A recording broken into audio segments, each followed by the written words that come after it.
You know, they say there's power in knowledge, but I never expected that an entire alien race could be defeated using a few simple comic book pages. Our story starts with Ben proving that he never skips leg day. Just look at that little guy go, it's almost like he was born in the water. Oh wait, is that an oil tower probably full of innocents? And it's gone. Sue steals a rare diamond worth $10 million. In today's economy, that would be like, I don't know, 32 gigs of RAM. Johnny melts a priceless statue on the day of its grand reveal, and Reed shuts down the power to an entire city by flipping one single switch, because that was how power worked in the 1960s. So, what the heck, guys? I'm gonna have to report this to JJ.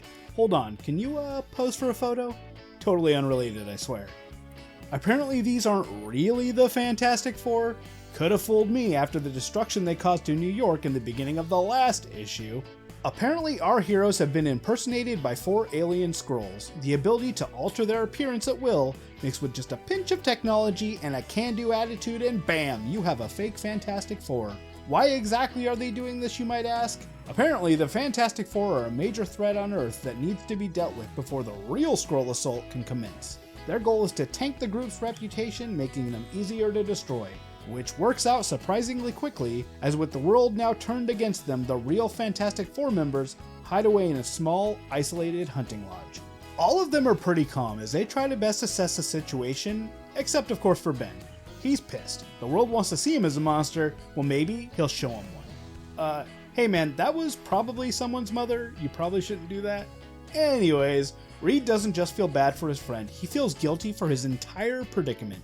He feels that this is 100% his fault that Ben is the Thing in the first place. But the argument doesn't last long because apparently they've been swatted as the military shows up and apprehends them. This story moves so quick. Every few panels the plots just jump forward in time, no breathing room. So I want to take a moment and look at these 6 shades on the Thing, super hot. Anyways, our heroes are tossed into special rooms that are supposed to be a counter to each of their powers. Fortunately for our squad, the soldiers that have captured them are total idiots, because each of them escapes the confinement by basically just being better at their powers. Well, except for Sue. Her guards were just really extra special, as they try to serve her dinner, but they're surprised. The room of the invisible woman appears to be completely empty. The Thing goes clobbering time on the walls of his cell, turning them to mush. Johnny finds a small vent under the carpet that he can just flame through, and Reed finds a loose bolt. Once removed, he's able to just squeeze his whole body through the tiny hole. Escaping the military base on a stolen chopper, they try to come up with a plan to counter their enemies. Surprisingly, it's Johnny that comes up with the plan. I would have thought it would have been Reed, but what do I know? His plan is to sabotage a rocket test site, hoping that one of the imposters will show up and mistake the real Torch as one of them. So yeah, the Torch legit destroys a rocket, further adding to their destruction tab. I was kind of waiting for that aha moment here where we find out that he didn't actually destroy millions of dollars worth of equipment. Yeah, that moment never came. We just never mentioned this again.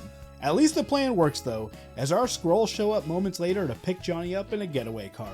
But it only lasts for a few panels before the gig's up, and they realize that one of these things ain't like the others. But before the Skrulls can react to the fox in the henhouse, Johnny fires off a signal flare to the Fantastic Four. There's just one slight problem. Now he has to fight all 3 aliens alone until his friends arrive. He actually does pretty well and holds his own, but eventually his flames run out. Thankfully, right at the time that the Thing barrels through the wall and Reed climbs through the window. With the full might of the Fantastic Four, the fight is over quick. But Ben has a hard time cooling off and just about does an accidental rage murder as he prepares to bring a dresser down on the fallen Skrulls. Thankfully though, Reed is able to subdue his friend. So, terrified of the Things, the aliens spill pretty much every bean they've ever eaten in their entire life, as they find out they have a fleet of ships ready and waiting to take Earth. But it's okay guys, Mr. Fantastic comes up with a plan to save Earth. He just has to dig out his old comic book collection real quick. So they head up onto the Skrulls mothership, once again posing as the aliens in disguise themselves, turning their own tactics against them. Pretty smart. They also fly into space in a water tower? Yep. Thankfully, the Skrull leadership are far dumber than the ones we've dealt with so far. They pretty much just immediately fall for the ruse and everything else. Reed tells them they can't attack Earth because the Earth's defenses are way too strong, and he hands the aliens an envelope. Can you guess what's inside? Pages of comic books. Proof that the Earth is loaded with monsters and strong warriors, unconquerable. One hell of a marketing strat there, Stan. This was such a great way to break the fourth wall. Props. And it works.